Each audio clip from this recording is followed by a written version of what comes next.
Hi, I'm Dr. Shauna Dingman. I own Elevate Women's Health Center in Port Perry, Ontario. I'm a chiropractor and I see people all day long who suffer from back pain.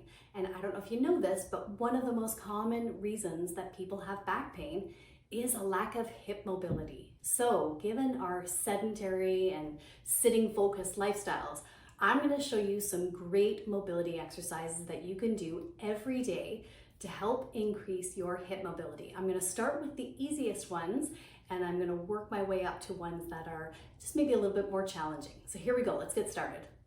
This first exercise is really easy, but you wanna make sure that you're holding on to something for stability. We're just gonna swing a leg. So let's start this way. You just swing it forward and back. Think of it like a pendulum. You're not really trying to swing it, just let it flow through its natural range. And then you can turn and go side to side as well. And you're gonna wanna do this with each leg 8 to 10 times. You can do it a couple of times. Now we're gonna let gravity do the work for us, and we're gonna work on external rotation and internal rotation. So make sure you have a mat and just lie down on your mat. Start with your heels together and just let your knees fall apart like that. So you can either just let gravity push down on your legs, or you can push just gently down. And as you do that, you're opening up those hip joints. Maybe for a minute or so, whatever feels best. If it starts to feel painful, come out of it. The next one you want to do is the opposite to that. So we're going to internally rotate the hips by finding a place where our feet are apart, but our knees get to fold in.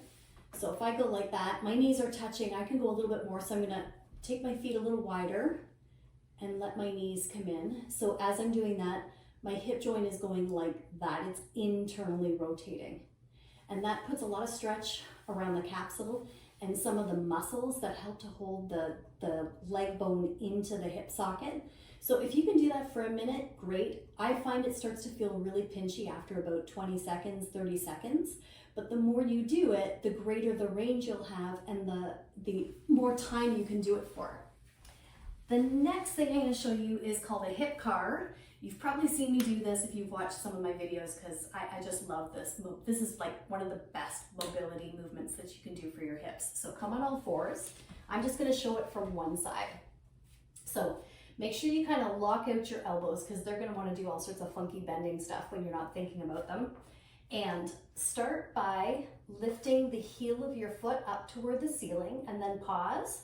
Now bring your knee up toward the ceiling so you're externally rotating that hip, and then bring it around and down like a circle.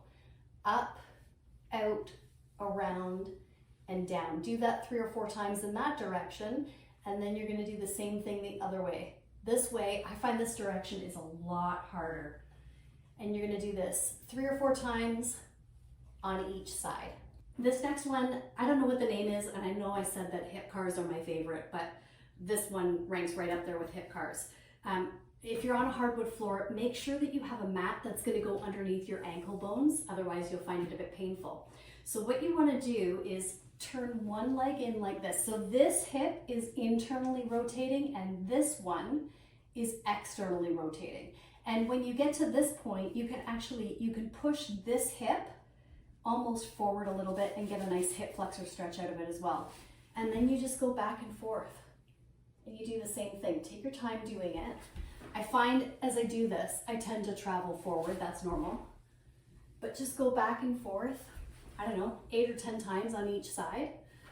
And you'll feel that a lot of stretching in and around the hip capsule. That's a good one too.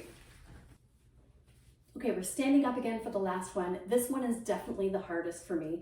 I do have a mat underneath my feet. You can't see it, but you want to make sure that you've got something that your feet will grip on.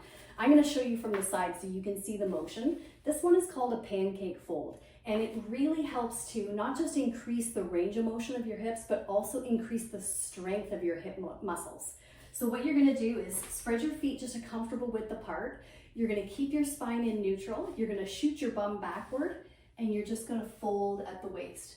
And you want to try and come down as far as you can. Now this, where my hips are or where my feet are, is pretty easy for me in this, so I'm going to come down further. This is where it makes sense to have a mat, because you don't want your feet slipping. So same thing, you go a little bit further and then just see if you can fold toward 90. in this. I feel there's a huge stretch in my hamstrings. I can go further, so I'm going to come down more. And same thing, bum out, folding. Let's see if I can go just a little bit further. So you want to go as far as you can where you're able to fold comfortably, stretch those hamstrings, get that rotation and flexion extension in the hip joint, but also be able to still push yourself up. So those are some great hip mobility exercises.